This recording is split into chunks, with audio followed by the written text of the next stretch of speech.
From the Jennings Communication Building on the campus of Dixie State University, this is Trailblazer Weekly, starring Carrick Segmeller and Grayson Ball.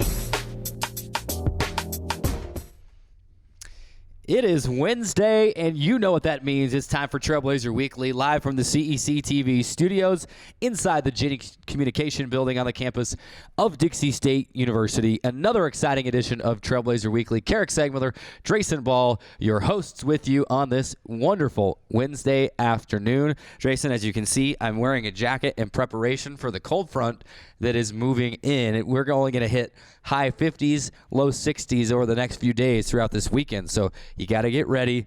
Fall is here. Winter is right behind it. It seems like it does this every year where you're in the middle of the summer and then you just wake up the next day in St. George and you got to wear a jacket outside to work 8:30 in the morning, 8 o'clock in the morning. So weather's starting to cool down and weather's cooling down, but the Trailblazer football team is heating up. Oh, absolutely. The best part about the weather is I don't ever have to buy a snow shovel. I own one, but just because I lived in Idaho for about a year, don't ever have to shovel any snow here. So all of you northern Utahns or wherever else you're watching from or listening from that have to shovel snow, get ready. You better start working those snow shoveling muscles out because it's coming. The white stuff is coming quickly. But like Grayson said, Dixie State football team is hot right now. Winners of 4 consecutive, 4-1 overall. We're going to break down the 52-22 win over Black Hill State this last Saturday. A great opportunity to get a record 5th straight win. 4 consecutive wins is that current record right now, but an opportunity to get that 5th straight win over Simon Fraser. We're going to play Know Your Foe again today, as everyone remembers. I'm leading 1-0 in the Know Your Foe segment category so far this year. So we'll see if I can make it 2-0 or can Drayson even it up at 1-1. Of course, we take you around the campus in our Blazer beat as well, Drayson, with volleyball and both soccers were both in action last week as well. Yeah, coming up on Know Your Foe, you won't want to miss this one because yours is still under protest. We haven't got the official ruling back from the judges on that one, and they may still be in deliberation, and we may never get the results of that one that is under protest. So I guarantee I will not lose today. Just want to put that out there. I'm going to put out a guarantee. How about that? So do I lose that victory then if they come back and they confirm your protest that I think game, Hunter? I think the only fair thing is that the win be transferred into my name, so therefore I would lead the season series. So you see, usually when wins, we're talking about the NCAA here as well. Usually when wins are vacated, they don't necessarily give those wins back to the other side. They just mysteriously disappear. Well, wins are vacated. We're not the NCAA. And they just go bye-bye. We're not the NCAA. We're Trailblazer Weekly. We can kind of make our own rules. I'm confident in the ruling that the win will not be vacated. So Trailblazer Weekly on a Wednesday afternoon. We are off and running, and as usual, we start things off with our weekend observations, and we're going to go to those now. We got some mind-boggling numbers for you, so let's start it off with our weekend observations. It's time for Carrick and Drayson's weekend observations. Love hearing those intros. Sean Dinovan, our great head of the radio department over there, voices those over, does a great job. You hear him a lot throughout this show. We appreciate his help. It's time for our weekend observations, and I'm going to start things off this week, Drayson. I'm going to talk about the tight end play from Saturday's football game and the 52-22 win. I think you could even say there are probably a lot of words you could use to describe that play, but since we were going with alliteration in the pregame show last week, let's keep it up. Dixie State had some terrific tight ends on Saturday. Saw 2 tight ends play in Chase Hess and Blake Kilgore. Chase Hess, 4 receptions for 107 yards and 2 touchdowns. I should note that is the first 100-yard receiving game by a Dixie State tight end since Joe Don Duncan on November 2nd, 2013.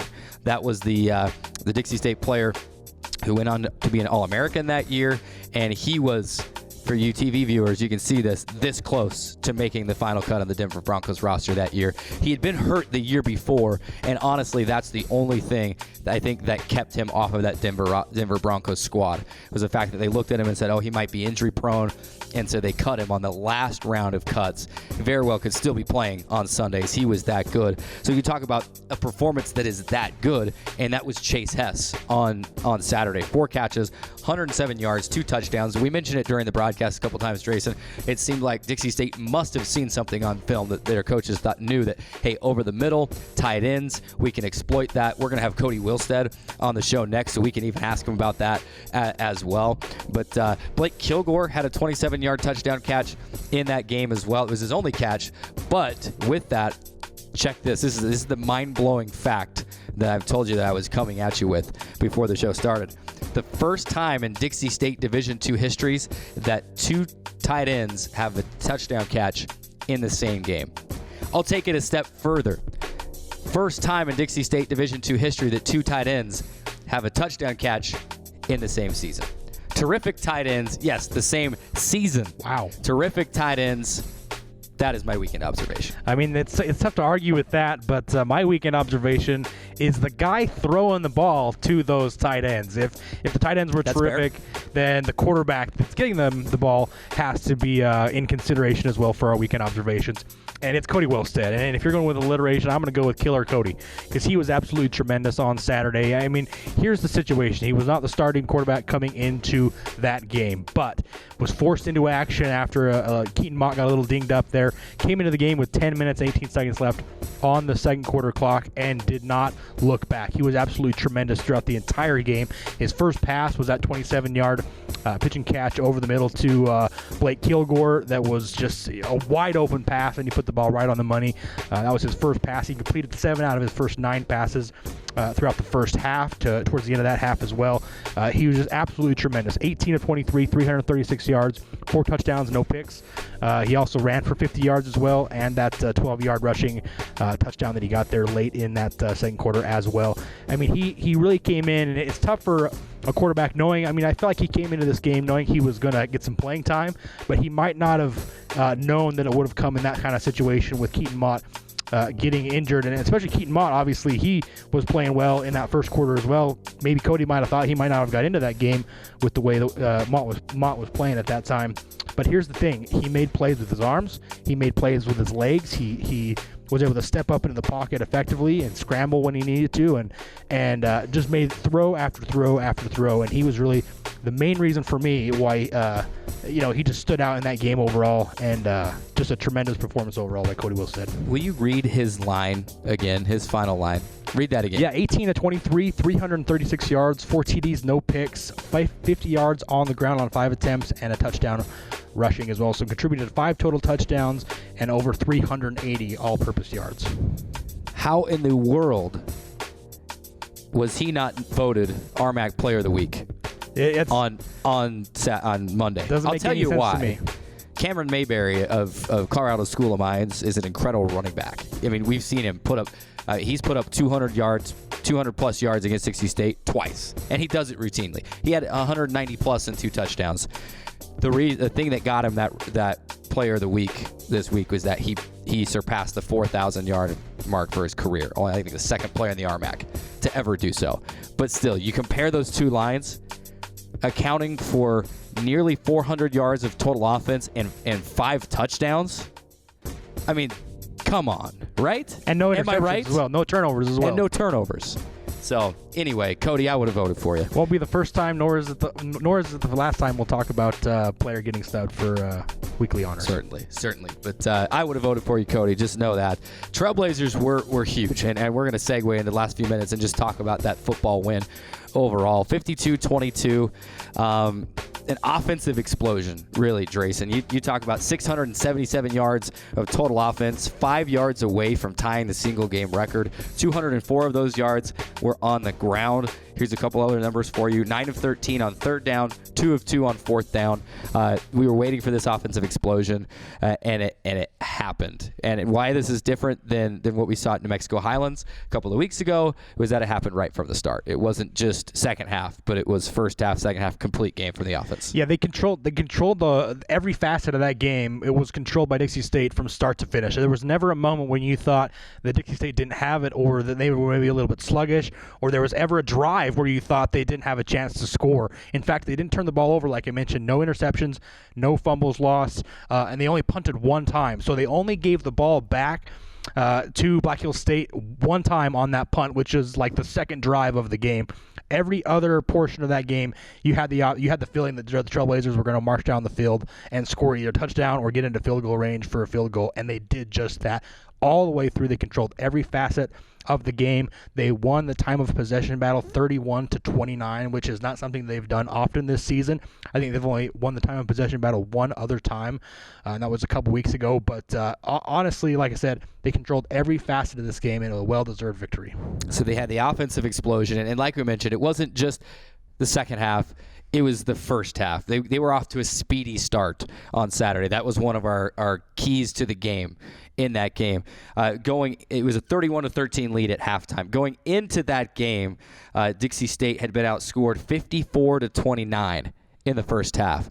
Well, now that those numbers are tied at 57-57 because Dixie State has a 31-13 lead at halftime. Here's another mind-blowing number for you. Dixie State scored more points in the first half on Saturday than the other 4 first halves combined all season. So a speedy start. That was huge. Dixie State wanted to come in. They wanted to set the tone. They were able to do so, and that ultimately led to the 52-22 win. Yeah, I mean, like we said, that was one of the big keys, I think, for us, at least on the broadcast, and maybe it was an emphasis for the Trailblazers as well. We talked to Aaron Simpson last week. He said that he didn't want to have to be put into a situation where they had to come back and win, that they needed to get out to better starts and lead games instead of having to come from behind like they've had to do on several instances this season, and they really did just that, like you mentioned, with the first half scoring, and then that just carried in. One of the things to this series going in the past 3 or 4 matchups is that the no lead is safe. The team that is ahead early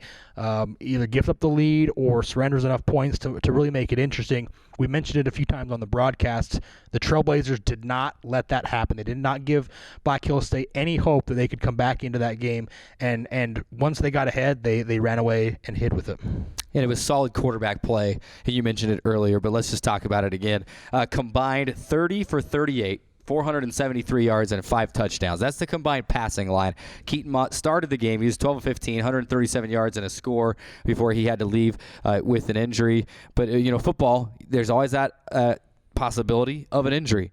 And Cody Wilstead was next man up. He was ready. 18 of 23, 336 yards through the air, 4 touchdowns. He also rushed for 50 yards and a touchdown. Offensively, you really could extend it. I think you could say you're only as good as your offensive line, but you're really only as good as that person standing right under center or about 5 yards behind that offensive line. Dixie State had extraordinary quarterback play on Saturday, leading to the win. Not only that, they spread the ball to multiple different receivers. 11 receivers had catches in that win against Black Hills State. Tremendous, like we mentioned, for time and time again, tremendous wide receiver depth all throughout this Trailblazers football team. The quarterbacks did a great job of getting the ball into their hands and letting them make plays. Before we run to break, because we have one of those players, Cody Wilstead is going to join us next on the show. It's time to name our Campus Store Players of the Week. We had to go with 2 players this week, and we're going to split it between Cody Wilstead and then Casey Allison. Drayson, we've mentioned Cody's numbers, phenomenal, but in terms of a receiving game, I don't know if we've seen one as good as Casey put up so far this season, making a couple tough grabs, balls that were put right where they needed to be in the end zone. He was the only guy that could get them. He went up and got them. So Cody Wilstead, Casey Allison with those 2 incredible touchdown catches in the end zone. 4 receptions for Casey Allison, 126 yards and 2 touchdowns. Both of them were tremendous grabs, maybe even better throws, and we debated this at the post-game show about what was the play of the game, and we had to kind of argue a little bit. I think the throws there were obviously tremendous, but really good catches on both ends. Absolutely. Dixie State 52-22 winners over Black Hills State on Saturday. We'll host Simon Frazier going for that record 5th consecutive victory on Saturday at Trailblazer Stadium. We got a few more numbers on this game, but we will mention them a little bit later in the show, probably that last segment when we wrap it all up and kind of recap everything that we've done throughout the show. We've got to take a break. When we come back, Dixie State redshirt sophomore quarterback Cody Wilstead joins us to break down Saturday's performance and what it's been like to come back home to St. George to play football at Dixie State. We take the break, come right back on Trailblazer Weekly. Radio Dixie 91.3. We don't play that. Nope, not that. The big fat no there. That's what we play. And stuff like that. On St. George's only alternative, Radio Dixie 91.3. Oh, and from 9 till midnight, we play this. I need a one dance. And this. Radio Dixie 91.3 FM. For over a century, Dixie State University has been shaping the trailblazers of tomorrow by providing a culture of active learning, active life. With a paradigm of real-world experience mixed with cutting-edge technologies and rich traditions, we provide one of the most affordable educations in the West, set against the most stunning backdrop on the planet.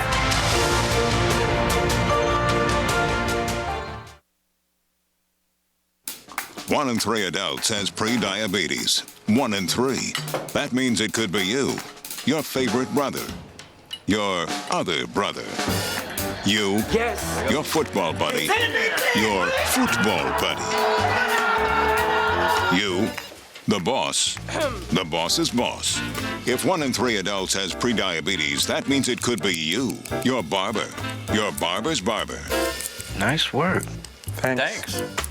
You, your plumber. Breathe right into your foot. Your plumber's masseuse. Yes. You, your dog walker. On your left. Your cat jogger. Or you, your co-pilot. Your co-pilot's co-pilot.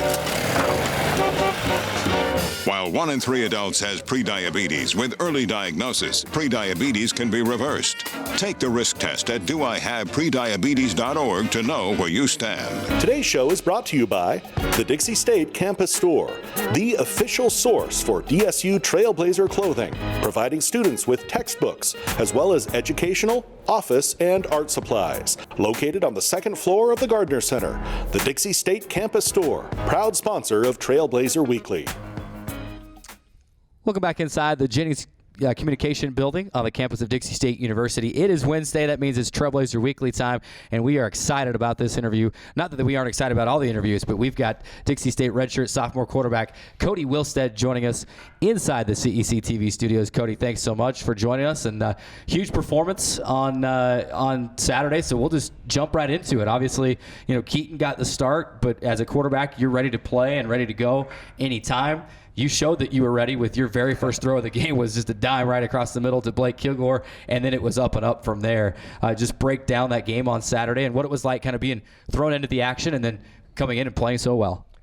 Well, first off, thanks for having me here. But this year it's been crazy. Coach P's kept me and Keaton both, ready every week. So he's been true to his word that we're going to do 2 quarterback systems. So going into the game, I kind of figured maybe second half, second quarter, just kind of what we've been doing all year. I was going to get in, but then Keaton started the second quarter, was doing great. I was cheering him on. No hard feelings. We're always rooting for each other on the sideline, asking each other what the other's seeing. But I see him go down, run off the sideline after his scramble, and went and grabbed my helmet, just ready to go in.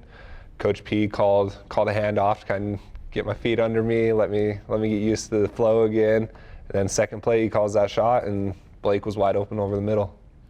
Wide open over the middle was kind of the theme for most of that game. Was there something on film that you guys saw over the week before that leading up that said, hey, we can kind of pick these guys apart over the middle, especially bringing the tight ends? Was that part of the game plan going in? You knew that was going to be there?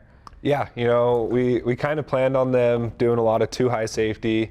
We kind of figured they'd do more of a Tampa 2 where they dropped the linebacker a little bit, but they didn't. Either he wasn't getting very deep or they just weren't doing it. We weren't really sure what they were going to bring to us because every game they kind of switched up their scheme a little bit.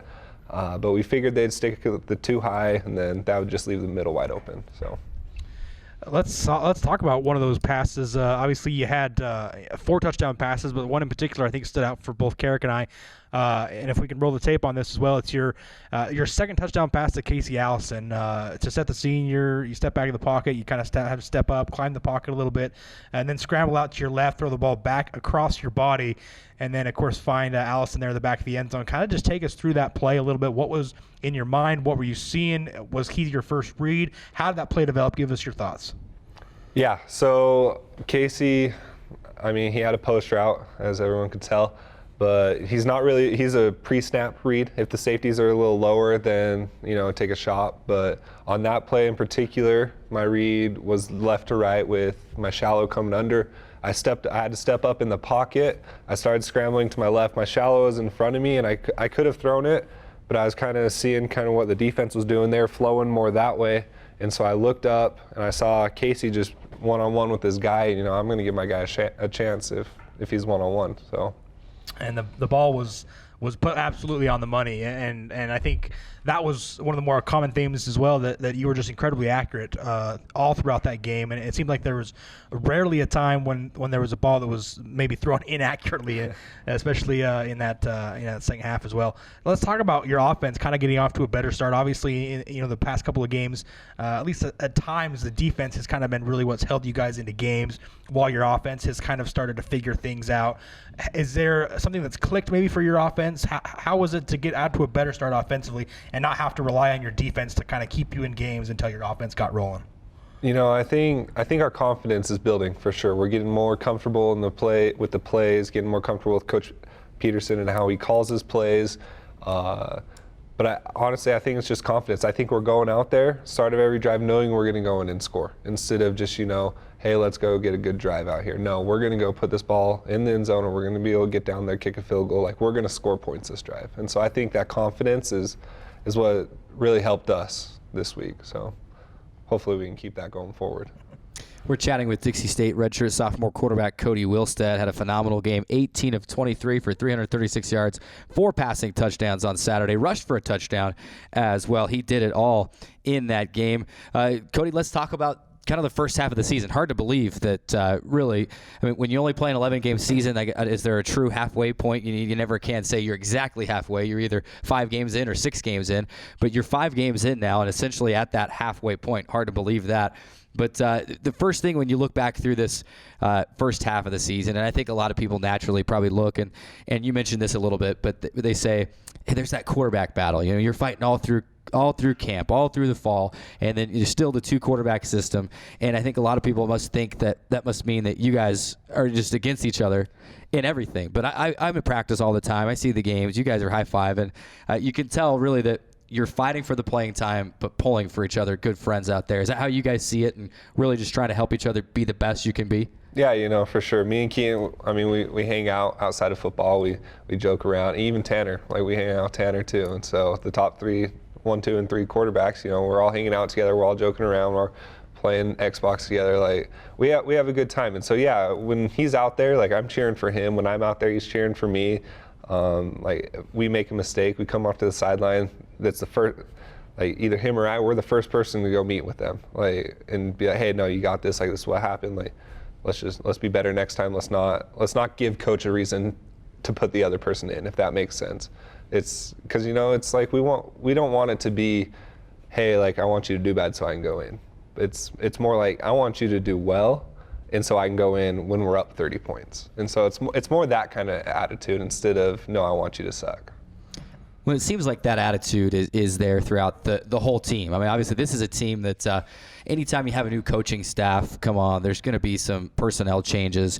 And you have the tragedy, with Abraham in the spring. You have just different things that this team has been through the ringer over the last year. And it feels like, in some degree, it's helped you guys kind of come together and pull together and gel as a team. It seems like you guys are all getting along well. And obviously there's going to be the chippiness between offense and defense, especially in camp.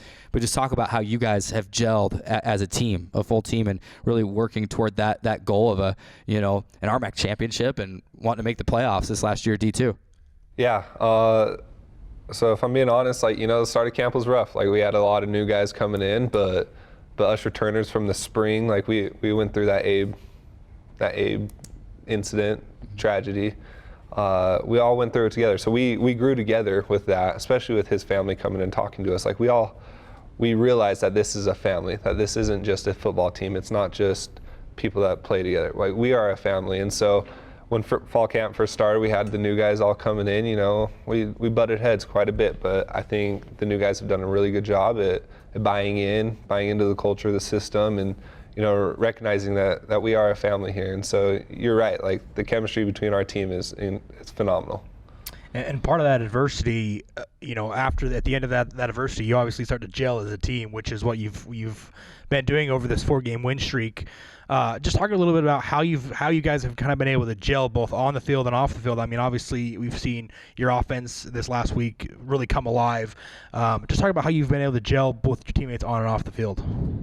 Off the field, we have Devin Osborne. He's our representative for the SAC. He's been trying to push us to get out, do community service, do anything we can to kind of get out, be together out and about, not just in our little groups and our little cliques that we have, but everyone get out there, go enjoy the community, let them see us together having fun, doing good.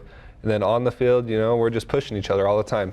Offense, defense, we're like not fighting, but we're battling every day at practice, trying to make the other better. And during a game, we both know that the other team's they're gonna have our back. The offense, we don't go down and score. We know the defense is gonna get us the ball back. The defense lets us score. They trust the offense. They trust us to go out and put the points back on the board. So it's obviously tough. Going back to the first 4 games of the season, 3 of those were on the road. You had 3 consecutive road games. It's always tough to go out and play, and not only that, beat an opponent on the road. How tough is it to go out on the road for 3 straight games, win all 3, and then all of a sudden now you're 1 week later, it's 5 of the next 7 games at home? What mindset has to change for you to play a game on the road versus playing games at home? I mean, obviously it's easier, you're in your own bed, that kind of thing. What's the mindset, and how relieved were you guys to kind of get back at home and play the majority of your rest games at home? Me personally, I'm really happy, but it is, I think it's honestly more challenging sometimes to play at home. You sleep in your own bed at night, but it's like you're not as dialed in, if that makes sense. Like, on the road, you have a roommate that's a teammate, you have like the coaches, you're always doing something with the team, football related. When we're at home, there's so much downtime, you're able to sleep in your own bed. You can't have anyone watching what time you're going to bed, and so I think that's probably the biggest thing, is just staying focused on what's really happening, that we have a game the next day, we have a game later on today. It's staying focused throughout the whole thing, since we're just there for like a business trip. He is redshirt sophomore quarterback Cody Wilstead, and he is live with us on Trailblazer Weekly.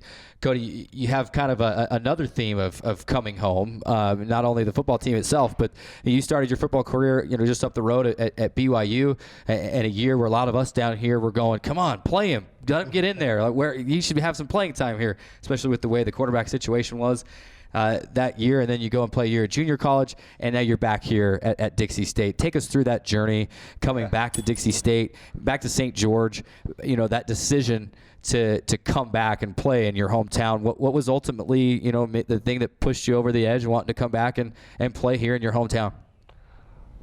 Oh, geez. Maybe we don't have enough time to go. Nice, for real. No, it's been a journey for sure. Just started out, got home from my mission, left, and went right up to BYU. And like you said, kind of had a weird year. They were going to pull my red shirt. I was going to get in. They decided not to. Lots of things happened. Then I was going to go into spring ball, taking the 1 reps. And then Detmer gets fired. I end up taking like the 5 reps the first day, and so they brought in Zach, and it was just weird, honestly. I can't really say anything other than just weird for the whole situation. Then I went out to Coffeyville, Kansas. Spent 1 season out there. Kind of rehabbed, honestly. I hurt my shoulder right before I left BYU. Was rehabbing out there. Played towards the end. Didn't really have much film.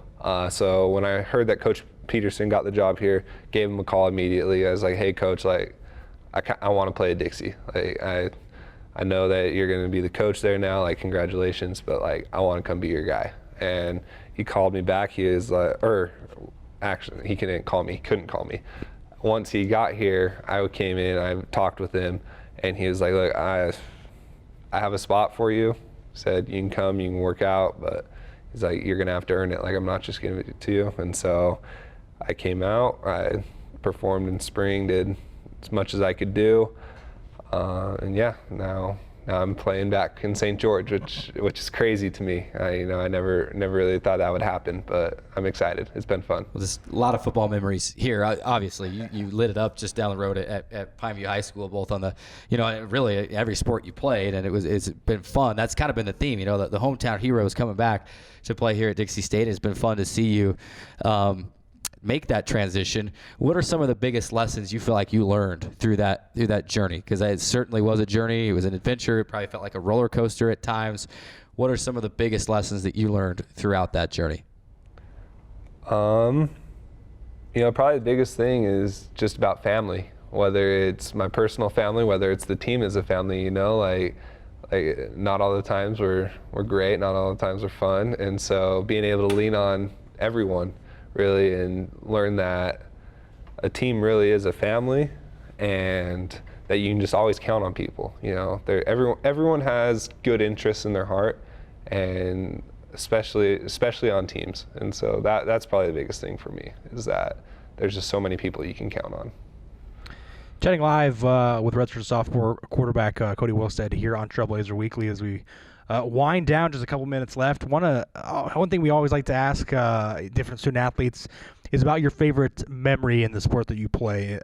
Think back. I know you've had a lot of different experiences. You were obviously came out of Pineview High School, had a tremendous career there. Obviously the successes you've had so far this season at Dixie State. Maybe go back. Is there a memory that sticks out to you as maybe your favorite football memory? Can you share that with us? And we'd be glad to hear it. Does my attempted hurdle last week count? Hey, you got over him, right? Kind of. No, so probably my favorite memory was my junior year. We're playing in the semifinals against Juan Diego. We were down. It actually started off. Was that one of the Snow Bowl games? Was it snowing? No, it was the early morning. It was really nice. We start off slow, ended up doing well towards the end. We were down 1 point with like 3 minutes to go. I fumble. We get the ball back. I fumble. They get the ball, and I'm sitting there. I have no idea what's going on. Like, I'm just so upset with myself. And Coach Hosner comes up to me and he's like, "Hey, we're gonna get you the ball back. We're gonna let them score." And I was like, "Okay, whatever, Coach. Like, I just lost this. I lost this the game. Great." And he was like, "No, like, we're getting you the ball back." I said, "Okay." So they let them score. We get the ball back with 1:30. We're down 8 points. We're driving. We get down. We're on, I think, the 48-yard line going in, and 14 seconds left. And I'm like, "Okay, what's going on? Like, I'm gonna have to do something here. I'm gonna scramble around. Hopefully, someone breaks free." I didn't know. And Tristan Duran runs a seam route right up the middle. I throw it to him, and he catches it. As soon as he catches it, 4 different Juan Diego defenders hit him, and all from different directions. That actually kept him up. And so he's running, and then the corner comes, and he hurdles the corner right into the end zone. So we score. There's 1 second left on the clock. Now we have to go for 2, and I'm like, "All right, sweet. Like, we got this. We got momentum now." Get the snap. We have a pass play called. My right guard or someone lets a guy go right by. So I'm like, freak. So I'm just running around. I'm running in circles. Literally, I ran in a circle. And I'm just like, "Hey, anyone, just stick your hand up." And Jack Wagner in the back of the end zone sticks his hand up, and I throw it to him. He catches it right over a guy. And 2-point conversion. We send it into overtime. We ended up scoring on our first drive. They didn't, and we won the game. It was crazy. That was probably one of the most incredible responses we've ever had to that answer. No I'm doubt serious. about The it. detail, the level of that story, just incredible. Fun times. And Cody, we appreciate you joining us on the show. We are almost out of time, but I got to ask you, do you guys razz Coach Peterson a lot about, because he played above Matt Ryan in college, and Matt Ryan's playing in the league still, and we love having Coach Peterson here, but do you guys razz him about that ever? Probably not. He's your head coach, your position coach. We razz him about everything, not just that. Our quarterback room's a lot of fun. We like to mess around with each other a lot. So. One other thing we got to ask you before you leave. All right. Keaton had a pretty good hurdle in that game as well. Yes. Did you guys have a little debate about whose was better after the game?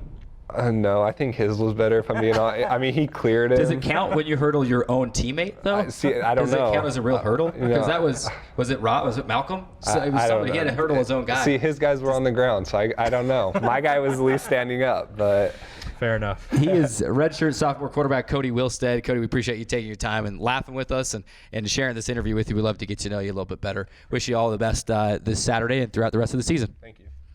We got to take a break. Speaking of that game this Saturday, Simon Fraser, the Clan will be in on Saturday. It's a 7 o'clock kick. Drayson and I will break down that game on the other side of this timeout. What can we expect from Simon Fraser? That's coming up next on Trailblazer Weekly.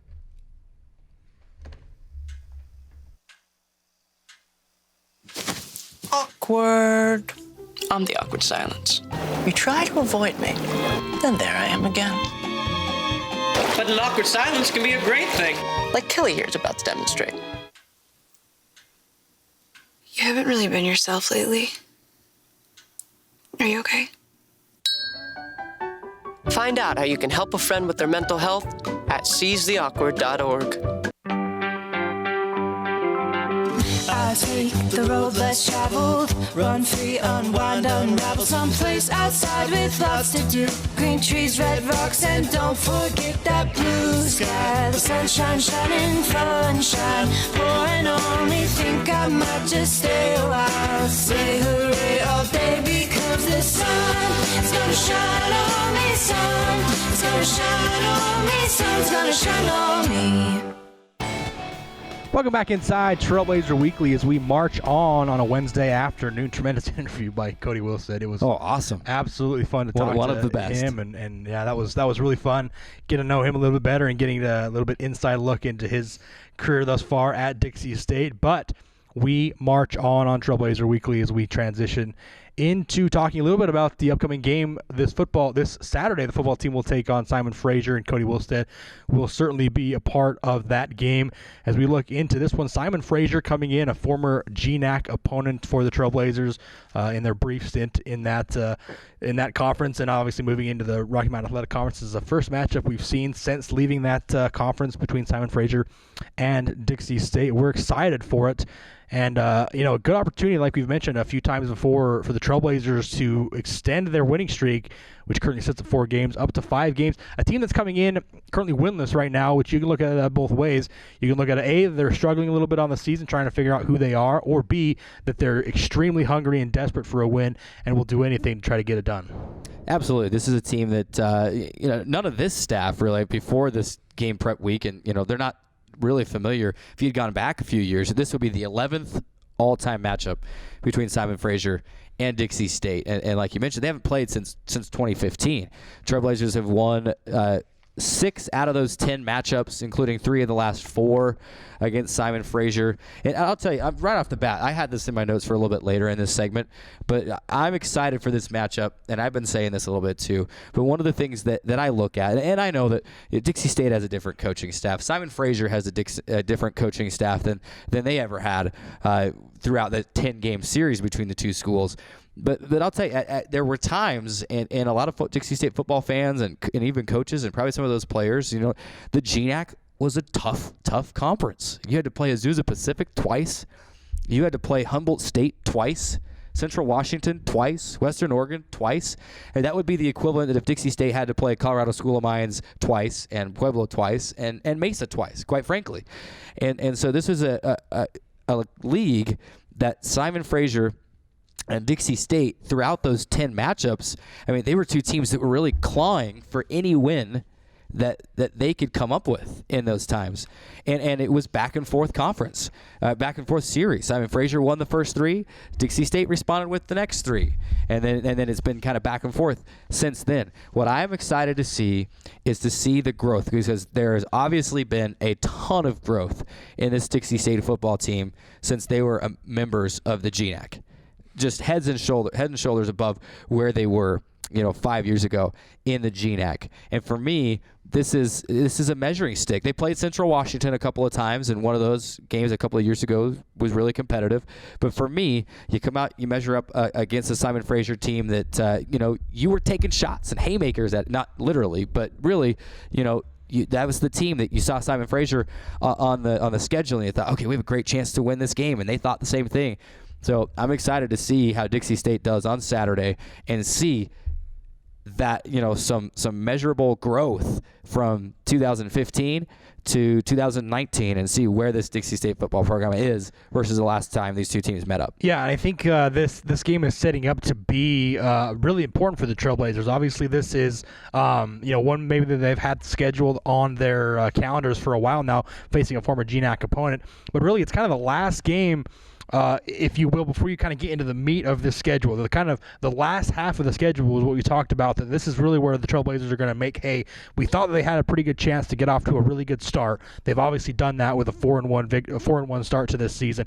If you can get this game, which, on paper you feel like you have a pretty good chance against this Simon Fraser team, but it's a really good point in the season where you can say this is where we wanted to be at this point in the year, going into kind of the meat of our schedule with Colorado Mesa, Western Colorado, Chadron State, Colorado School of Mines, Adams State coming up on the last half of your schedule. You feel like if you were at this point going forward, you put yourself in a good position to compete for an RMAC championship at the end of the season. You've done all those things up to this point, and this is the game where you can't I don't want to say overlook it, because obviously I don't think this team will overlook this game, but it's one of those kind of metering sticks that this was kind of that halfway point where you're getting into the meat of your season. So I think it's a team that's coming in, like I mentioned, they're hungry. The quick facts on them is they rely heavily on the pass game. In fact, they only average 34 yards per game on the ground. That's it. They rely heavily through the air. They only have one running back that's total over 175 yards the entire season, not just in one game, the entire season. Solomon Hines is their main back. He's ran for 175 yards on the season, and that's through 5 games. So they have really had to put all of their attention into the air game, and their their true freshman quarterback, Brandon Nixich, is their guy under center, and that's really where they've been able to get most of their damage done offensively. Well, and you mentioned that run game too, and it's, you look at it on paper and you're like, oh my goodness, they're only averaging 34 yards a game on the ground. But look at this. So they've got 172 net yards of rushing. They've lost 203 yards on the ground. Well, a huge chunk of that, this offensive line for Simon Fraser has allowed 23 sacks at a tune of 152 yards. So that's going to ding your rushing game. But you're right. This is a team that they've got 188 passing attempts versus 139 rushing attempts. They're looking to sling it around and throw the ball around, and that is exactly what this team will do. Nixich is he's on the run. He gets sacked a lot, and so he's looking for his guys. 2 of those guys that we're going to talk about in this receiving core for Simon Fraser, I like to refer to them almost as the offensive leaders, because there's not a lot of production out of the running game. And then obviously the quarterback's got to get him the ball, but it's Ryzen John and it's Gavin Cobb. John with 20 catches, 368 yards, and 4 touchdowns, and then Gavin Cobb. And for you TV and internet viewers, you're getting a look at each of these guys here. You'd see 2 clips of John and then 2 clips of Cobb.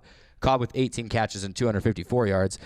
These are the 2 guys that Nixich is going to be looking for the most when he's back there running for his life. Yeah, and Ryzen John is kind of their main guy. He's a big receiver. Stands about 6'7" off the ground. He is really, really kind of their possession guy. They can kind of throw it up to him, and he can go get it. Gavin Cobb is more of their kind of over-the-top deep threat. He's got tremendous speed on him. He can get over the top and really kind of break the top off the defense. Both of them are kind of a 2-headed monster, if you will, catching balls from true freshman Brandon Nixich. But really, you kind of have to keep an eye on one or the other. At times, the Trailblazers have been able to key in. For example, last week against Black Hills State, you key in on Kyler Harpham, you have a good chance to win that game. They're not going to have that luxury in this weekend's matchup against Simon Fraser. You have to keep an eye on both Cobb and John and make sure that they don't beat you over the top or really anywhere on the field, because they have the capabilities of doing just that. I'll tell you, the Dixie State defensive line and linebackers for that matter are licking their chops looking at that, saying, seeing that this Simon Fraser team has given up, the 23 sacks for 152 yards, because it's an opportunity. And just like last week, it was a key. It's a key this week too, is you don't let Nixich get in that rhythm.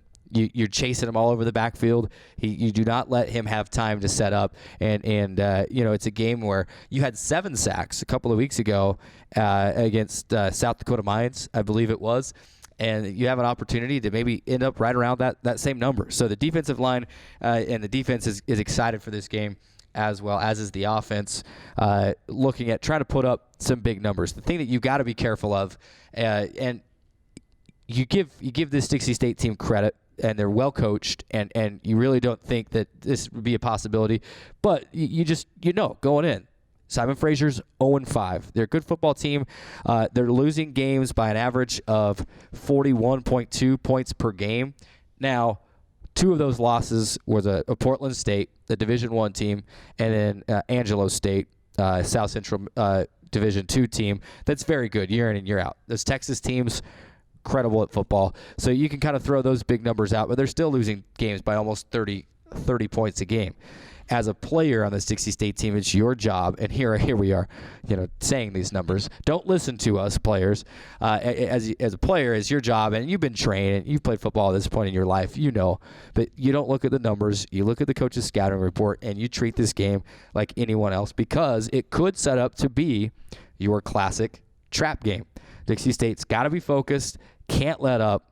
And we'll see what happens on Saturday. But if they stay focused and play like they've played the last few weeks, I expect them to continue that upward trend and be even better, because that's been the trend. Get better each week, and another opportunity to do that on Saturday. An old adage and an old cliche that we hear a lot is, every week you have to lace them up and play. That's, you feel like you have an advantage on paper, but the other team they're full of Division II college athletes. They have to lace up their cleats just like you do. They have to play on the same field just like you do. And even though you may have an advantage on paper, you still have to go out and play the game. You still have to go out and execute your offense, execute your defense, do your studies, do your film study, and come out and play the game. And you can't overlook any opponent, especially a team that's coming in 0-5, because like I mentioned, they're desperate for a win, and they have to feel like they got a pretty good chance to come into a former opponent that they know well. They know the stadium, they know the city, and they feel like they can come in and get a win here. Yeah, at least it's a road game that they'll be used to making that trip. Now,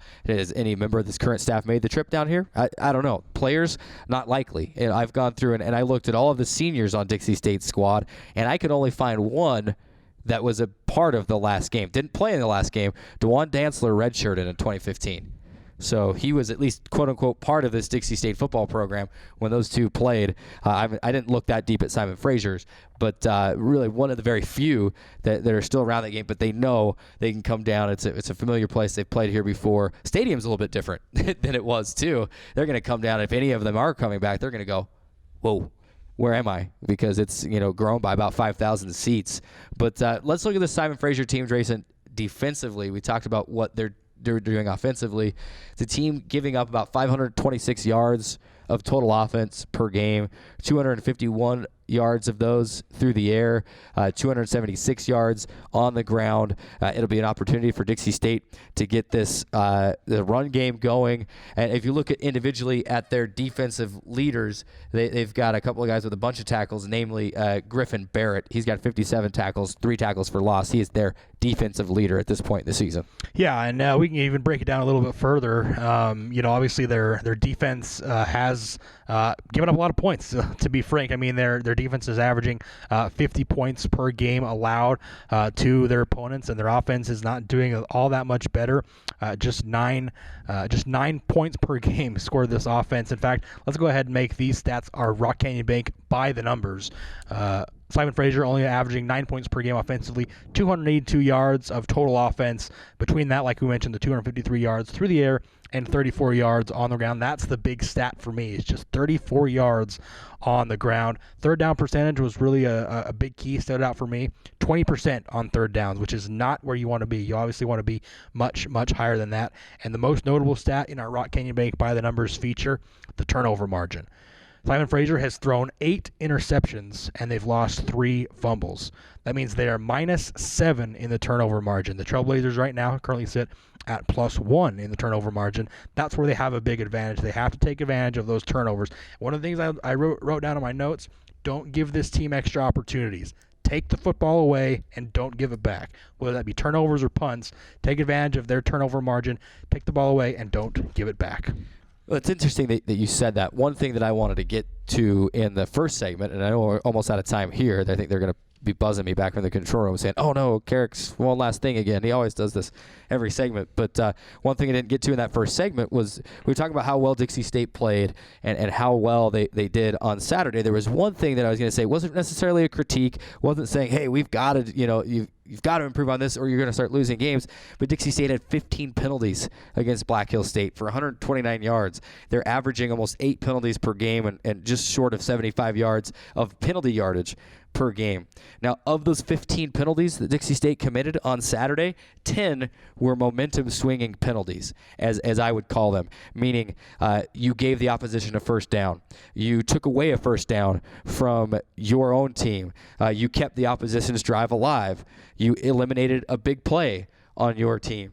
You gave them another try. And you saw one time on Saturday, Dixie State offsides penalty, let Black Hill State try a field goal a second time, which it converted. Now, those 3 points in the long run weren't huge in a 52-22 game, but like you mentioned, you've got to make sure you don't give up, especially a team like Simon Fraser that's clinging to anything they can grasp at. Can't give them second tries. So Dixie State has got to cut down on some of those penalties a little bit. Should be a fun one. Last night game of the season. We've only had one so far, so this will be the last one, but it's always fun to play under the lights. Last night game at Trailblazer Stadium. We got to take a break. Dixie State, Simon Fraser. That'll take place on Saturday. 7 o'clock kick. We'll have the pregame at 6:30. We'll finish up the volleyball game at the SAC and just sprint down to the to Trailblazer Stadium to get that game. We'll have it live for you right here, Radio Dixie 91.3 FM, as well as on CEC TV. We got to take a break. When we come back, we let you know what's going on, what else is going on around campus in our Blazer Beat. Another break and back with Trailblazer Weekly. 1 in 3 adults has pre-diabetes. 1 in 3. That means it could be you, your favorite brother, your other brother, you, your football buddy, your football buddy, you, the boss, the boss's boss. If 1 in 3 adults has pre-diabetes, that means it could be you, your barber, your barber's barber. Nice work. Thanks. You, your plumber. Breathe right into your foot. Your plumber's masseuse. Yes. You, your dog walker. On your left. Your cat jogger. Or you, your co-pilot. Your co-pilot's co-pilot. While 1 in 3 adults has prediabetes, with early diagnosis, prediabetes can be reversed. Take the risk test at doihaveprediabetes.org to know where you stand. Today's show is brought to you by Rock Canyon Bank, serving Utah businesses and agriculture for over 25 years, with locations in Pleasant Grove, Orem, Provo, Spanish Fork, Fillmore, and at 94 East Tabernacle, right here in St. George. Rock Canyon Bank, back to banking. Member FDIC, Equal Housing Lender.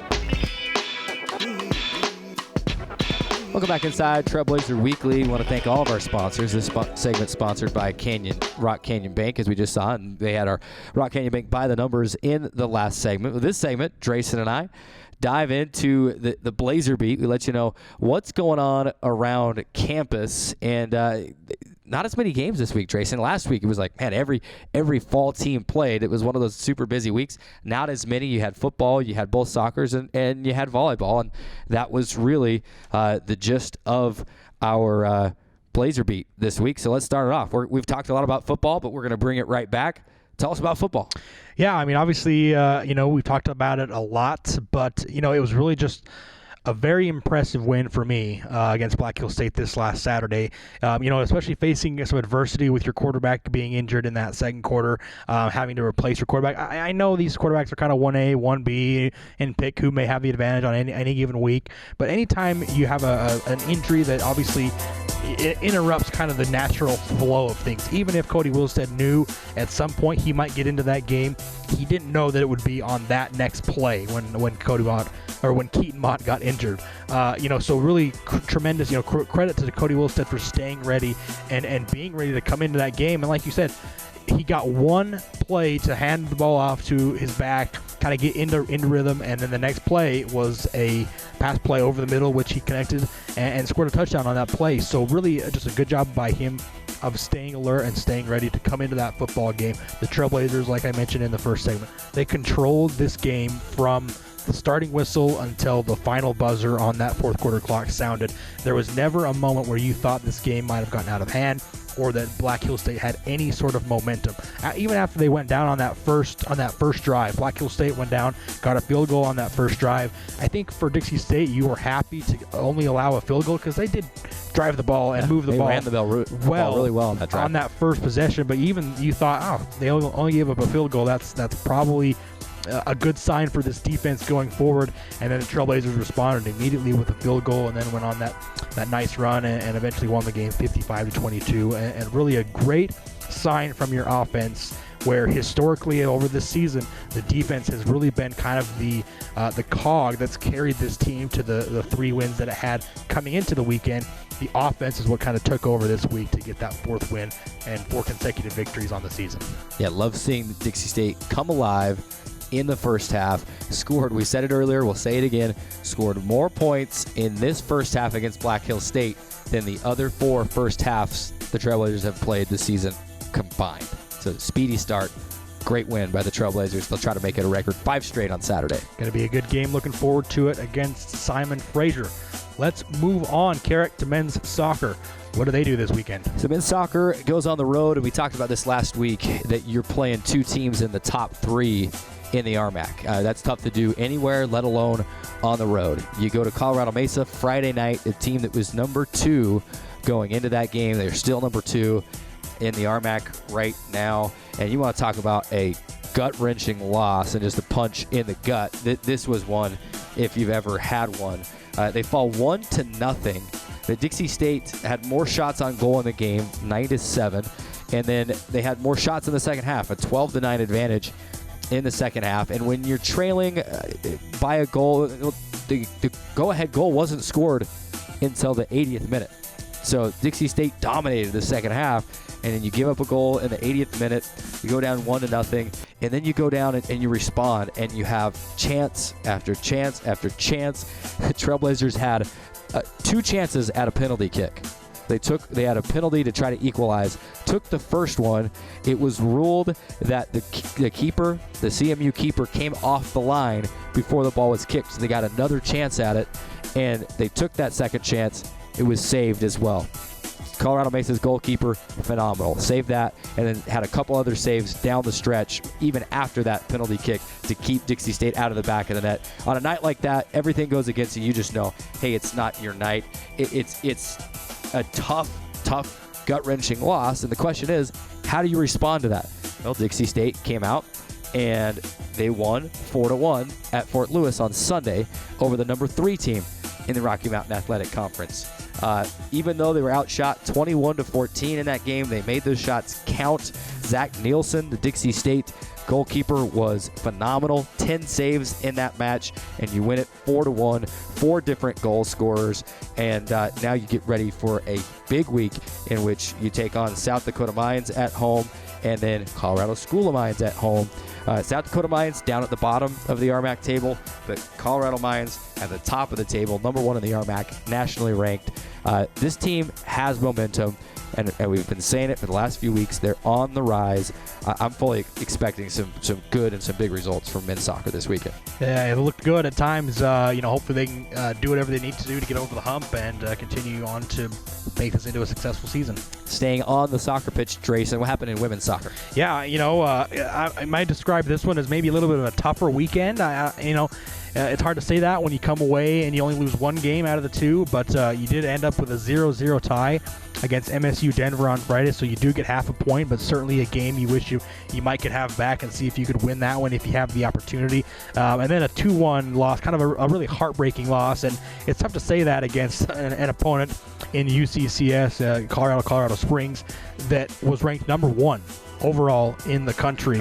And the Trailblazers did have them on the ropes. In fact, they got down 1-0 early in that game, but then Alexa Ashton came with the equalizer in the 49th minute, and you really kind of felt like the momentum was on your side. It was a 1-1 game for a while until eventually UCCS came up with what would prove to be the game-winning goal in the 76th minute, and they would go on to win that one 2-1. But certainly a game that, like I said, I mentioned heartbreaking loss where you felt like you had the opportunity to maybe steal one away from the number one team in the country on the road, no less, and you kind of gave one up there, a goal there at the end to seal that loss for you. Here's the thing about the Trailblazers, just 3 shots on goal all game. Obviously, if you had a second chance, you'd love to have more opportunities at goal. Obviously, 3 on goal, 1 of them went in. And for UCCS, they had 18 total shots. Now, not all of those were on goal. Obviously, there was a significantly less number that were on goal. But a team that gets more shots, even though they may not be on goal, all of them, typically tends to be the team that's more aggressive and wins those games. But here's the good news if you're Dixie State. You get a tie, you get a loss over the weekend. Good news is you're still in 4th place. You sit right now at 4th place at 2-1-2 in the conference, 4-2-3 overall. You're behind Regis, a team that you've already beaten, so you own the tiebreaker over, sitting in 3rd place. The other good news is this weekend you bring in Colorado Christian and Colorado School of Mines. Colorado School of Mines right now is ranked 2nd in the RMAC standings, 16th overall in the country. You bring them in the Trailblazer Stadium. If you get a win over them, that shrinks the gap between you and them, plus you have the tiebreaker over Regis. So there is some bright side to look after a kind of a tough weekend for this women's soccer team. If they can get both wins this weekend, put themselves in a good situation going forward. Yeah, women's soccer looking, and they've been the same way. They've had their ups and their downs this season as well, but Coach Golas and that team continues to play a good style of soccer, and they're fun to watch, and so keep an eye out for both soccer teams at home this weekend, and it'll be fun to see at Trailblazer Stadium. About 90 seconds left. Let's keep it rolling. Volleyball had 3 games since we last had our show. What did they do? Yeah, so the volleyball team, they dropped 2 in a row, and it was tough, and then they won the next 2 after that. So in those last 3 games, 2 wins out of the last 3 matches. They're 10-5 overall, 5-2 in the RMAC. And it's been a tough stretch for this volleyball team. You go on the road a couple of weeks ago and you eke out a tough win at Western Colorado, 3-2, and then you go and you get swept by your conference rival Colorado Mesa. I mean, you hated to lose that game, especially that way, because they're the team that eliminated you from the D2 playoffs last year. So you wanted to get that win, but you know what? All is not lost. You've come back. You've won 2 matches in a row now. Should note that they've gone through a stretch where they were playing without a couple of their top players, including Megan Trainor.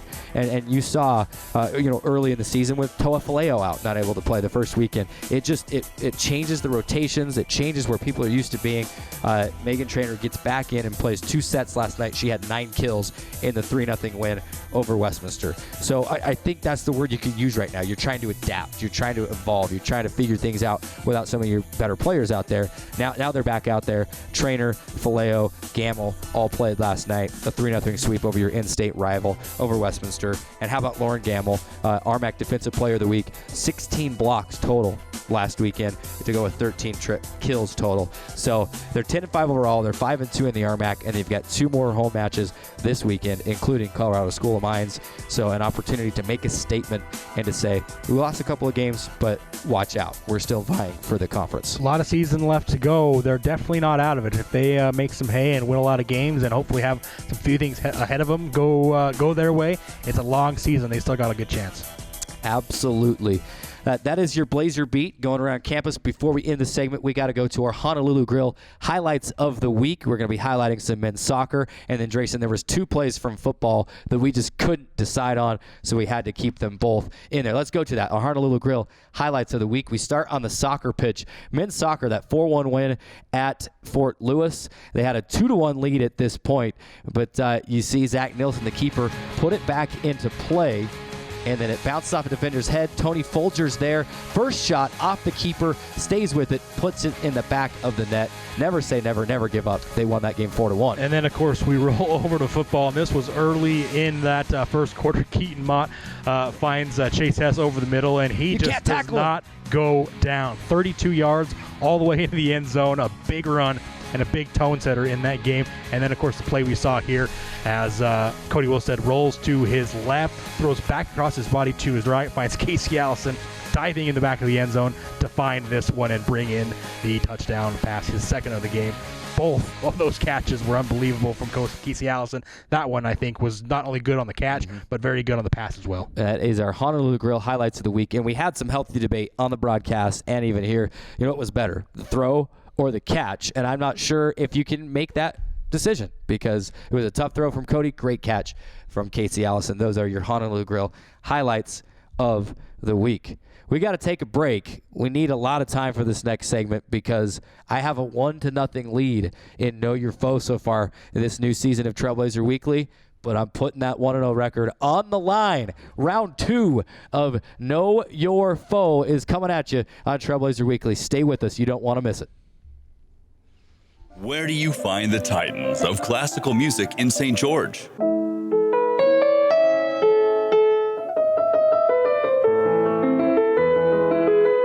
Classical music on Radio St. George, 100.3 FM.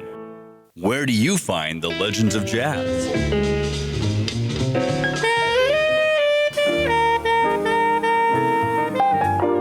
Evenings on Radio St. George, 100.3 FM.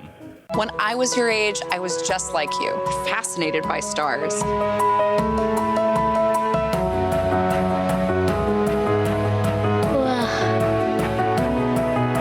But now I get to search for life in the universe. And who knows, maybe life is looking for us too.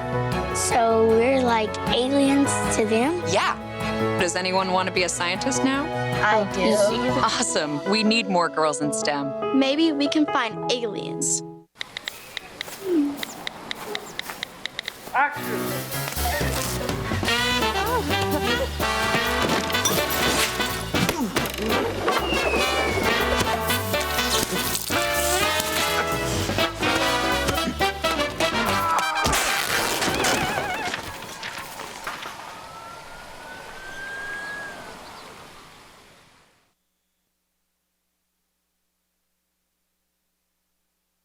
Hey, Bobo, do trees tell each other stories? I'm sorry. I'm afraid I don't know that. Hey, why don't we go find out? Listen. Do clouds take naps? I couldn't tell you. Dad, do stars visit their friends? Look!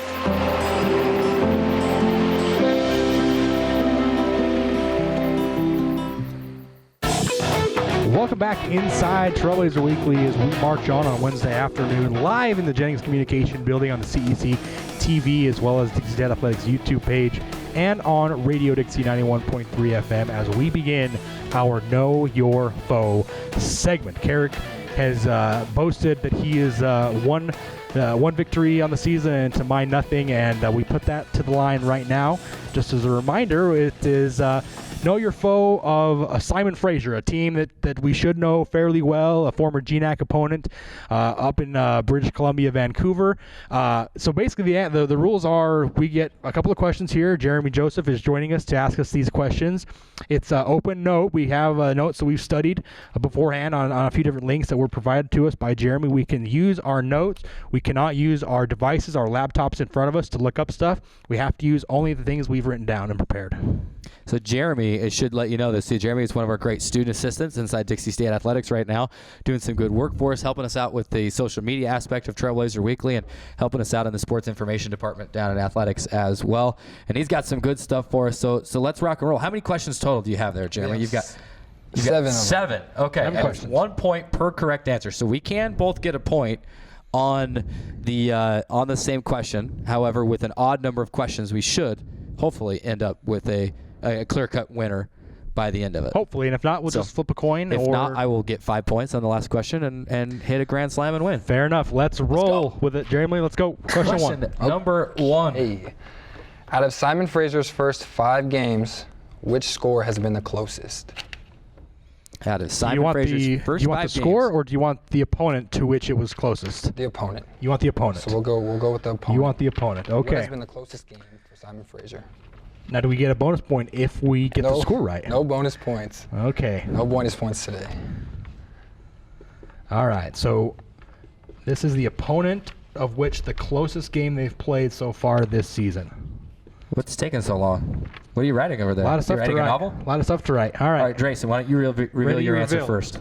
That is South Dakota Mines University of Mines and Tech. I don't know if we have to have the entire answer, but South Dakota Mines. All right, I'll reveal mine as well. South Dakota Mines, and I wrote it because I am an overachiever. 26-7 was the score in that game. Jeremy, how did we both do? Both got it right. Carrick did get the 26-7. No bonus points though. Fair enough. You only get 1 point per question. 1 point. All right. Tied up 1-1 as you see the scoreboard there in the lower right-hand side of your screen. It'll be keeping track all the way through. Let's move on to question 2. All right, number 2. What school has a higher percentage of female students? Simon Fraser or Dixie State? Just which school? Which school have the higher percentage. No, you don't have to have the percentage, just which school has a higher percentage. Okay, so which school between DSU and Simon Fraser has the most female students, correct? Correct, yeah. All right, let's do you I'll go answer first. I'll go with the Dixie State University. And I will also say Dixie State University, a 57% female ratio compared to 53% for Simon Fraser. Yep, we both got it right. 2 for 2. All right, fair enough. Moving right along. I hope we got some bonus questions there, Jeremy. Question 3. This is Know Your Foe on Trailblazer Weekly. If you're just joining us, especially on the radio, and you're wondering what on earth is going on, we are previewing the Simon Fraser football game on Saturday and getting to know how well did Drayson and I know the upcoming foe on Saturday. So it's 2-2 right now. Jeremy Joseph, Dixie State athletic student assistant, doing a great job so far. Question number 3, Jeremy. Let's go. All right. Simon Fraser University has played 5 games so far this season. From those 5 games, have they scored more first or second half points? Okay. That's a good question. That is a really good question. A phenomenal question. That is a really good question because I think the layman would maybe just look at the final score and kind of know those numbers, but maybe not too many people would look at the second half or first half box score. So I am going to say... Is it your turn to reveal the answer first? Is right, which I think they have scored more first half points than second half points. And I'm going with second half points. So we're gonna have a different score here. Here we go. All right, you ready? So they've scored 26 first half points, 21 second half. Hey, very nice, very nice. Drayson's so up. Just a slight margin, but I take a quick lead, 3 points to 2. 7 questions, right? You said 3 points to 2. So we I are lead 3 this questions in, and we can both. For those of you going, well, there's only been 3 questions. As long as we both get the answer correct, we each get a point. Right. So that's the first miss by someone. Unfortunately, it was by me. Don't worry, I'm the comeback kid when it comes to this game. So I'm down 3-2 right now. And know your foe. Question 4 coming up. All right. What is the full name for Simon Fraser's mascot? The full name. The full name for Simon Fraser's mascot. Now, you told me before the show that there was one. An ace is this it? in the hole. Is this your ace in the hole? This is the ace in the hole. This is the... So the actual mascot. What is the mascot's name? The full, yeah. And I told you that this question would come up, and I knew it would come up, and I have it. And I have it. Because I remember I saw this because we were provided links. So how it works is Jeremy looks up some questions from their website and different things like that, and then he provides us just with the link so that we kind of know what to study. And I knew when I saw this, I knew that this would be one of the questions, and so that's why I feel like I have an advantage here. All right, are you ready to reveal, Carrick? Because it doesn't look like you've written down much over there. Go ahead and reveal first. I just drew a picture of a question mark. So And, Drayson told me before the show that he had, as he called it, an ace in the hole, and I didn't catch this one. I know their nickname is the Clan, but I have no clue what the full name of the mascot and you would is. Never get it. You could never guess this. You would never get it from just thinking the Clan because it has nothing to do, as far as I'm concerned, with the Clan. But their mascot is McFog the dog. McFog the dog. McFog the dog. And I knew that was... What link was that on? That was on the Wikipedia link, on the quick Wikipedia facts. link. Okay. Yes, we're using Wikipedia, ladies and gentlemen. It is the utmost resource when it comes to all things internet knowledge. No, it had all the answers in one spot. So fair enough. McFog the dog. McFog the dog. Oh, so when they come in, I just wish they would bring their mascot on the road because I would love to meet McFog the dog. Tremendous mascot. I'm sure he's really gets those Simon Fraser crowds riled up. So it's 4-2 after 4 questions. We have 3 questions left. Yep. I have got to. You have to run the table, you have basically. to run the table. And you have to hope I miss one. And you have to miss every single one. Every single one, yeah. In order to win. Yep. Not looking good for you. I'm glad I guaranteed a victory at the first segment. This is no good. This can't happen. All right. Know your foe here on Trailblazer Weekly. Drayson with a 4-2 lead. We are trying to determine who knows more, who is a better last-minute crammer when it comes to keeping information locked in the noggin. Who did better on college tests? Because that's how you was in college too, right? Jeremy Joseph, Dixie State student assistant, is with us. It's a 4-2 Drayson lead. We've got it. Carrick's got to make some things happen here. We got some comeback magic. Let's go. Hit me with question 5. Number 5. When Simon Fraser opened its doors in 1965, how many students attended the university?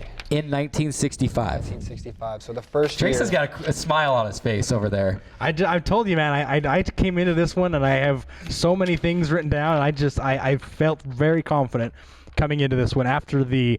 Now, is this closest to the number? Drayson's got the It doesn't matter because I got the exact number. All right, I'm going first. All right. 152. And you are not even close. It's 2,500 students were the first to attend Simon Fraser. Yep. Again.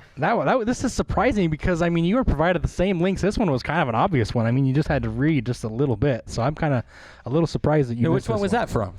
That was just from the generic Simon Fraser University, about page link. Yeah. Now, are we clicking into other links? I am not clicking into other links. I'm just going with information that is provided to me, and I'm not clicking anywhere else. So, all right. This is 5-2. This is disappointing. 5-2. We kind of know the end result here, but I'm going to try to see if I can shoot the moon, as they call it. Get every question. All right, let's go. Number Question 6. Which Simon Fraser head coach has the all-time highest winning percentage? I hope you did your studying for this one, Carrick, because I'm feeling pretty confident. Now, what do I get if I get every single question right? Because I'm feeling pretty confident here. Are you feeling pretty confident? Feeling pretty confident that I could get every single question right. So do I get an extra, do I get a 1-point advantage for the next time we do this or anything like that? If you win a football game, do you get spotted as touchdown lead in your next game? We do you want make our own rules trophy? Here. Is that what you want? I'm not saying a participation trophy. I just want to. We make our own rules here, so I'm just wondering. All right, who's first? All right, I'll reveal first. Lorne Davies. I'm assuming that's how you pronounce it. Lorne Davies between 1965 and 1972, a .616 winning percentage. Yep, Lorne Davies. Now, how many years did he coach, Drayson? He coached how many seasons? For, I believe, 8 seasons. You did your homework. You did your homework on this one. 1965 and 1972. Yeah, I've got to give you a shout out because you really did some very thorough homework on this one. You obviously know this from our basketball games we play every Thursday, but I'm extremely competitive, and after the debacle that was the last Know Your Foe, I felt a little bit embarrassed and a little bit motivated to come back and win this one. So that's maybe a little bit of the motivation as to why I'm doing so well. So this blowout is pretty much guaranteeing we probably won't play this game again until next semester. So this is Know Your Foe. We've got, what is the score? 6-3 right now. So we've got 1 question left. Come on, give me some bonus. Can I get 4 points on this one? Can we win the same way that I did before? No, only 1 question, only 1 point per question. So Drayson's got it locked up at 6-3, but we do have 1 more question. Know Your Foe, previewing the matchup between Dixie State and Simon Fraser this Saturday. Question number 7, the final question, Jeremy. What do you got? Which defensive player has the only interception for Simon Fraser this season? Which defensive player has the only interception? Well, I don't know that I'm going to be able to run the table on this one because I don't feel like I know this one. Well, that makes me feel good. I have a pretty good guess that I could muster. I'm going to go with this right here. Don't look at all. I see you looking over here at my notes. I'm not looking at. You're over here looking at my stuff over here. I'm actually gonna. Which Simon Fraser player has the most intercept? They only have 1. I know that for sure. They only have 1. It's only 1 player. All right. Am I first? Go ahead. Well, this is their defensive leader. I made that statement earlier, so I'm going to go with Griffin Barrett. And I said Ian Crocker. I know it's not one of their tackle leaders. I know he's farther down on that list, but I'm not sure if it's Ian Crocker. Nope, it's Matt Duda. He's Matt a senior DB. Duda. Matt Duda. You stumped us on that one. See, well, at least I can take a moral victory in the fact that I not only did I get beat, but I did not get swept. Yeah. So, well, however I'm okay with that. However you want to take solace in your defeat, I'll let you do that under your own accord. Yeah, Drayson, I'm going to give you the opportunity. You've got your marker. Why don't you step back there and change that? I know you've been waiting for this all day. Guys, you got to get a shot of this. We had the score coming in to this round. I was up 1-0. Drayson gets the victory today, and we are going 1-1. So, you know what? 50% is not bad. I mean, especially if I'm playing baseball. I'm in the Hall of Fame if I'm pulling 50%. And while we're doing that, I have one more thing that I wanted to do real quick. Okay. This is off the script, by the way. So this he is now off the deep end. He is off the script. Drayson Ball is writing down his score on our marker boards. And I'm going to just put an asterisk by this, so this can just stay put. Because so Drayson is continually offended by the fact that in the first round that I scored 4 points on the last question. There was no rules set about how many points you could earn per question, at least before that round. And I scored 4 points. Well, 5 points, actually. Someone called it a walk-off grand slam, and I said, well, it was more than that because the person on deck scored 2. I scored 5 points in the last round and last question to win in our first round of Know Your Foe. It did not happen today. Drayson takes a 6-3 victory, and we are tied at 1-1. And you know what? Congratulations. I know you needed a victory today, so you got it. It's I'm 1, Drayson's 1, and there's plenty of rounds of Know Your Foe coming up, and now I'm the motivated one, and I'm going to run the table next time on Know Your Foe. Jeremy, did you have a good time? Great time, yeah. Is this your TV debut? This is my TV debut. Your live TV debut. Yep. Jeremy is a sport and rec management major here at Dixie State University. He is one of our student assistants inside Dixie State Athletics and doing a great job doing that. Did a great job on the segment. Thanks, Jeremy. Appreciate it. Yep, happy to be here. Good deal. Anything else you want to add? I'm just You've letting that smile that's missing this whole show is now on your face. So. I'm just letting my my performance do the talking. Drayson wins this round of Know Your Foe with 6-3 score. We are now tied at 1-1. Just a few minutes left on Trailblazer Weekly. We've got to take our final timeout. We will come back. We'll put a bow on the show, let you know what's on the weekend, what's on the schedule this upcoming weekend. Lots of home events, and we'll also kind of recap some of our main points from the show today. Final timeout and back to put a bow on the show on Trailblazer Weekly. There is a place where the sun doesn't hide in the winter, where the greens stay green and the crimson canyons still glow. There is a place where dimples determine destiny, and a tiny wooden tee holds the outcome in the balance. There is a place where we drive for show, putt for dough, and settle the score with another round. There is a place. Radio Dixie 91.3. We don't play that. Nope, not that. A big fat no there. That's what we play. And stuff like that. On St. George's only alternative, Radio Dixie 91.3. Oh, and from 9 till midnight, we play this. I need a one dance. And this. Radio Dixie 91.3 FM. Today's show is brought to you by Honolulu Grill, bringing you a variety of Hawaiian and other Polynesian foods. Honolulu Grill's unique tropical taste will leave your mouth watering for more. Located at 706 700 South in St. George. Honolulu Grill, come feast with us.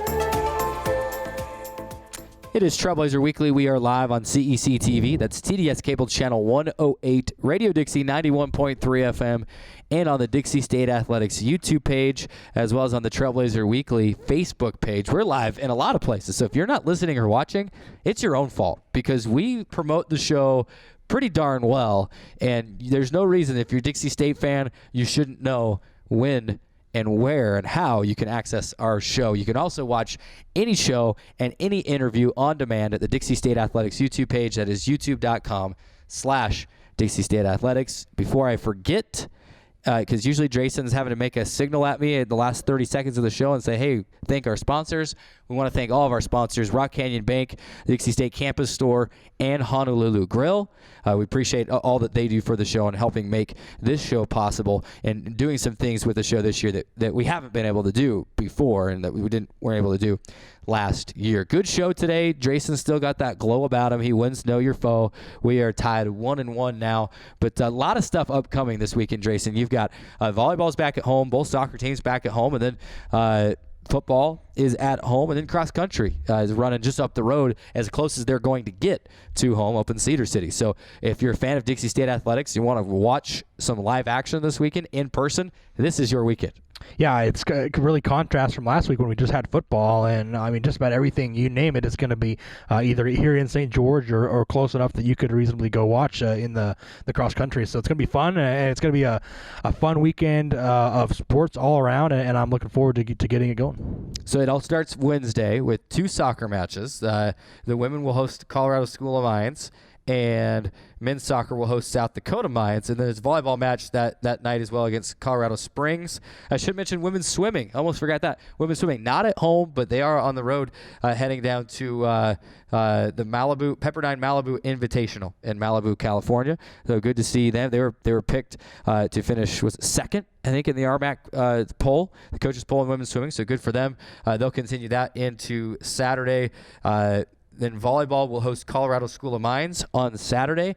Football will host Simon Fraser. And then on to Sunday, men's soccer will host Colorado School of Mines, and the women's soccer will also host the Orediggers. So Colorado School of Mines is basically just taking one, no, not really. I was going to say they're taking one big bus over and they're just making a party of it with volleyball and with both their soccer teams here. But the Orediggers and the Trailblazers will face off in 3 different sports this weekend. And that's a school that very good. That you look at the RMAC standings, and Colorado School of Mines is leading in almost every single fall sport.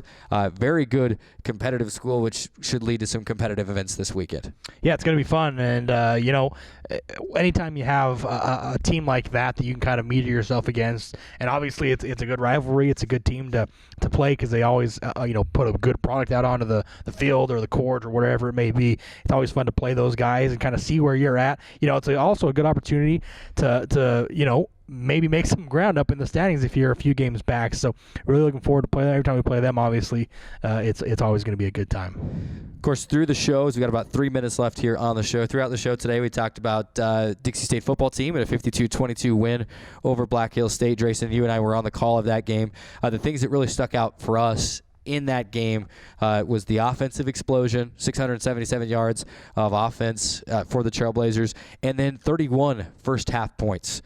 They needed a quick start. They got it, and it was good to see them put up that many points in the first half. Yeah, I talked to Cody Wilstead, the quarterback who came in that game and played really, really excellent football. We talked to him, and he was just a great interview. We got a little bit of a look behind the curtain as far as his career has gone and the ups and downs that he's experienced in his career so far, and then just to kind of get an inside look as to what he sees on a daily basis. When he broke down that play to Casey Allison, it was fun to see kind of his reads when he saw that play to Blake Kilgore over the middle. Just really fun to get to talk to him and kind of get a little bit of his mindset as he leads this football team into Simon Fraser this weekend, and really just a tremendous guy. He seems like he's very down to earth. He's got a good head on his shoulders, and I'm sure he's having a blast playing in his hometown here in St. George. Like I mentioned, a Pineview High School graduate, had a tremendous career there, and back playing home. He's the hometown kid, and it's really fun to see his development over the season. Well, and he gave probably the most incredible answer to the favorite memory of your sport that we've ever asked and had answered. And it was just the detail. It was, you could feel the emotion. Remember, he told, coming back and winning in the state semifinals in high school, and they were able to improbable come back and win that game. And it was fun to have him on the show. We also previewed the Simon Fraser matchup, a matchup that on paper, Drayson, Dixie State, is leading in most statistical categories. but you go to practice, you put in the work because it has all the makings of the classic trap game.